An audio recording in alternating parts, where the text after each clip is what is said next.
If you're starting to notice that some of your perennials in your garden have white spots on them or kind of a powdery little coating on the stems, that's the beginnings of powdery mildew, and now is the time to treat it. Powdery mildew is common on a few different kinds of perennials, one of them being Beebalm. Monarda is very susceptible to it. Some varieties more so than others. It's been bred over time to be a little bit more resistant to powdery mildew. Last year, surprisingly, I had it on some of my peonies. You'll also often find it on fall asters. Those are just the plants that are more prone to it. Unfortunately, once it starts, you really can't reverse it. All you can do is treat the plant so it doesn't happen more and keep it from spreading, or to treat it preventatively before it starts if you know it's something that's a common problem in your garden.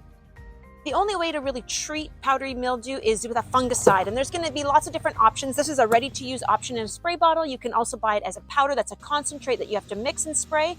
Like I said, it can only be preventative or to keep it from spreading. It's not going to reverse what's already here, but it will keep it from getting more advanced, and in the future I'm going to spray in order to prevent it from happening. But you're really just going to have to go through and very liberally coat the whole plant, and just do your best to get it around and through. Other things that are important to keeping powdery mildew at bay is to water your plant at the base. Try to keep there from being a lot of water on the actual leaves. Water it from the bottom only.